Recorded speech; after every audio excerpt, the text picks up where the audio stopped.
Now, these days, we all seem to be attached at the hip or the ear to an MP3 player. We Londoners love our music on the move. And now a chart revolution is taking place. Music downloads from the internet are about to be included in the singles chart for the first time. So very soon, what's on your iPod will determine what goes to #1. With more on that and the rest of what's going on in London this weekend, here's Mike Ramsden. This is the Soho Theatre, celebrating 5 years in the heart of Soho, developing and discovering new theatre talent. He's gone before you ask. I'll let him go. This is A Night at the Dogs, a new play by first-time playwright Matt Charman, typical of what the Soho Theatre does. We've done 78 new plays. We've had 400,000 people coming to see our plays, which have increased a lot. We started off with just 400 performances a year, and last year it was over 1,000. So we've done a lot of new work, and we've done a lot of outreach work. But the name, it's wrong. And now to the biggest change to the singles charts for decades. From next week, it's not just what you buy in shops that's measured, it's also what's downloaded off the internet. Good news for bands like The Wire Daisies. You can't buy their singles in the shops, only over the net. Their promoter is delighted those computer downloads will count towards a chart position. People are consuming music differently. They're obviously buying certain tracks, not necessarily all albums. They're buying singles and albums.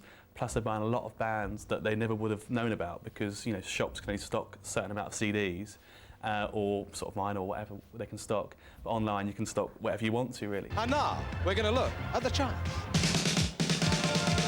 To get to #1 in the mid-80s, bands needed to sell around 100,000 singles. Now it's more like 25,000.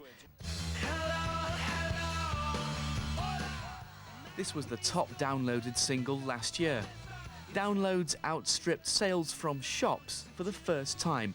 The chart had to change.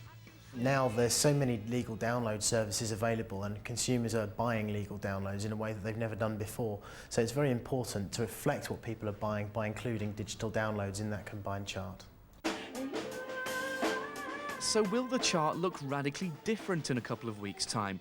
Well, it might not be The Wire Daisies at #1, but the tastes of teenage girls spending their pocket money in Woolies at the weekend may no longer be so powerful. There might be other bands that they don't have the finance behind them, like they're not signed to a huge major label. So like us, for instance, we might, there's a possibility that we could get in the charts, and we haven't had that giant push behind us that some artists have had. And here's our pick of what's on in London this weekend. Keane play the Royal Albert Hall tonight, raising money for the Teenage Cancer Trust. Eric Clapton will be playing with UB40 tomorrow night. If flying is your thing, there are planes, helicopters and gliders at Earl's Court this weekend. Simulators will allow you to take part in a dogfight or land a Boeing 737. And photos of all your favourite celebs spitting image style. 15 million of us used to watch the show at its peak in the 80s. See what made it so popular in a new exhibition from tomorrow. And there are still tickets available for BBC London's Night of Comedy in aid of comic relief. Details of how to get tickets at bbc.co.uk/London. Whatever you're doing this weekend, have a great time. Mike Ramsden there.